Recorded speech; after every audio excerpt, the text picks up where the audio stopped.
തൃശ്ശൂരിലെ മുഖാമുഖം പരിപാടിക്ക് എത്തിയതാണ് ശ്രീ ടി ഡി രാമകൃഷ്ണൻ. അദ്ദേഹം ഇപ്പോൾ നമ്മളോടൊപ്പം ചേരുകയാണ്.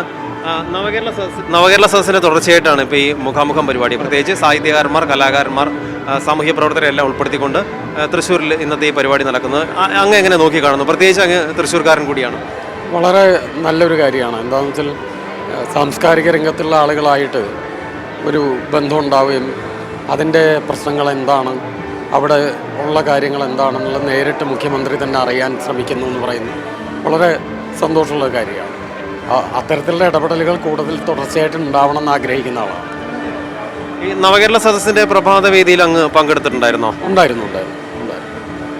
അതിൻ്റെ ഒരു തുടർച്ചയാണിത്. അപ്പോൾ അത് ഏത് രീതിയിൽ സാഹിത്യകാരന്മാർക്കും കലാകാരന്മാർക്കും ഒരു സാമൂഹ്യ മേഖലയിലൊക്കെ എന്തെല്ലാം മാറ്റങ്ങൾ കൊണ്ടുവരും? പ്രത്യേകിച്ച് സാംസ്കാരിക വകുപ്പിന് കീഴിലാണ് ഈ പരിപാടി ഇപ്പോൾ നമ്മൾ കലാകാരന്മാർക്ക് വേണ്ടിയുള്ള കാര്യങ്ങൾ ചെയ്യുന്നത്. രാജ്യം വലിയ ഒരു പ്രതിസന്ധി കൂടെ കടന്നു പോകുന്ന ഒരു കാലമാണ്. അപ്പോൾ ആ കാലത്ത് സാംസ്കാരിക രംഗത്തു നിന്നുള്ള ഇടപെടലുകൾക്ക് വലിയ പ്രാധാന്യമുണ്ട്.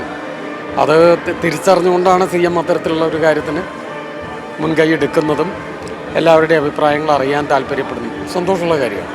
നമ്മുടെ സർക്കാർ കലാകാരന്മാർക്കും സാമൂഹ്യ പ്രവർത്തകർക്കും വേണ്ടി ഇതുവരെ ചെയ്തുകൊണ്ടിരിക്കുന്ന കാര്യങ്ങളുണ്ട്, സാംസ്കാരിക വകുപ്പിൻ്റെ പ്രവർത്തനങ്ങളുണ്ട്. അതിനെ അങ്ങ് എങ്ങനെ വിലയിരുത്തുന്നു? സാംസ്കാരിക വകുപ്പിൻ്റെ പ്രവർത്തനങ്ങൾ സജീവമായിട്ട് നടക്കുന്നുണ്ട്. കുറച്ചും കൂടെയൊക്കെ സജീവമാവാമെന്ന് തോന്നിയിട്ടുണ്ട്.